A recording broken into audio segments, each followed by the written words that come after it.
જો એકવાર આવી રીતે દાળ ભાત ખાધા ને ભાઈ તો આંગળા છાંટતા રહી જશો. તો ચાલો રેસીપી સ્ટાર્ટ કરીએ. પાકવા દેશું ત્યારબાદ એમને આપણે આ દાળમાં તો જોઈ શકો છો આવી રીતે.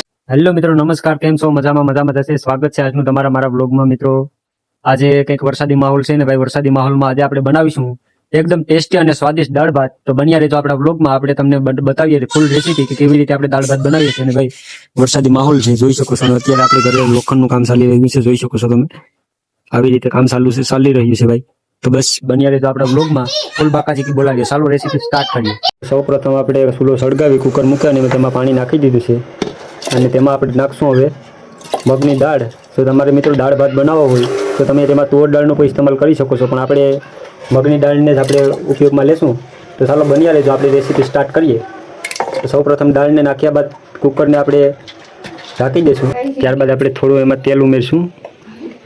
જોઈ શકો છો ભાઈ, આવી રીતે આપણે અહીંયા દાળ ભાત બનાવવાના છે ગામડા સ્ટાઇલમાં, એ પછી ચૂલેથી એકદમ સ્વાદિષ્ટ અને ટેસ્ટી. ત્યારબાદ આપણે એમને ઢાંકી દઈશું અને 6 થી 7 સીટી વાગવા દઈશું. જોઈ શકો છો મિત્રો, અત્યારે આપણી દાળને આપણે ઉતારી છે ને ફાઇનલી એ પાકી ગઈ છે. જોઈ શકો છો બફાઈ ગઈ છે. હવે આપણે એમાં ઉમેરીશું ટમેટાં અને મરચાં લીલા. હવે નાખી દીધા છે ને એને સરખી રીતે મિક્સ કરી અને પાછું આને થોડી વાર માટે પાકવા માટે મૂકી દઈશું. ઓલરેડી પાકી તો ગઈ જ છે, પણ હવે આપણે આમાં ટમેટાં અને મરચાંને પાકી જાય તે માટે હવે ફરી એકવાર આમને આપણે થોડું પાણી એડ કરશું. ત્યારબાદ એને મિક્સ કરી નાખશું. ભાઈ કે જોઈ શકો છો કેવી રીતે તેમનો કલર આવ્યો છે, સ્પેશિયલી ચૂલેથી બનેલી. ત્યારબાદ ઢાંકી દઈશું તેમને અને પાછું થોડી વાર માટે આપણે એમને ચૂલે મૂકી દીધું છે. તો ચાલો મળીએ છીએ પાછા.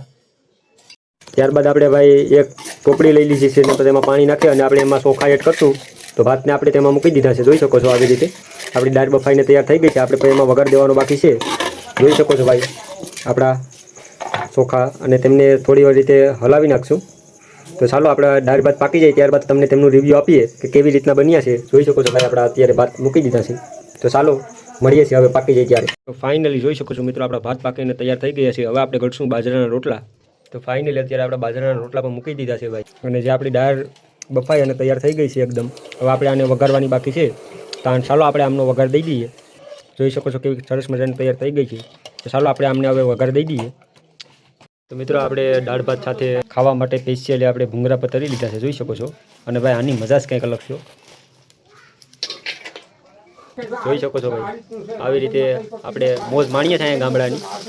તો એકવાર અવશ્ય આવી રીતે રેસીપી બનાવીને ટ્રાય કરજો, કાંઈ ના ઘટે. તો દાળ વઘારવા માટે સૌ પ્રથમ આપણે કડાઈ લીધી છે અને કડાઈમાં તેલ ઉમેર્યું છે. હવે આપણે એમાં નાખશું રાઈ. આપણે રાઈ નાખી દીધી છે હવે. ત્યારબાદ આપણી દાળમાં હળદર, ત્યારબાદ લીમડો અને આખો મસાલો છે, એમાં લવિંગ, તજ અને બધું.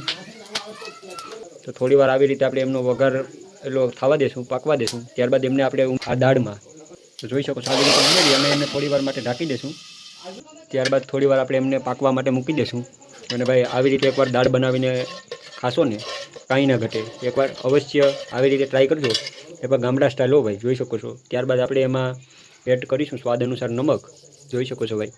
અને ચૂલાની જે મીઠાશ આવે છે ને ભાઈ, કાંઈ ના ઘટે. તો ચાલો બન્યા રહેજો આપણા બ્લોગ. તો ભાઈ દાળ ભાતની વાત કરીએ ને તો એકદમ ટેસ્ટી અને સ્વાદિષ્ટ બન્યા હતા. તો એકવાર આવી રીતે અવશ્ય એકવાર રેસીપી ટ્રાય કરજો. તો મળીએ છીએ નવા વિડીયો સાથે, નવી રેસીપી સાથે. તો તમને મારો વિડીયો સારો લાગ્યો હોય તો લાઈક, કોમેન્ટ, શેર કરતા રહેજો.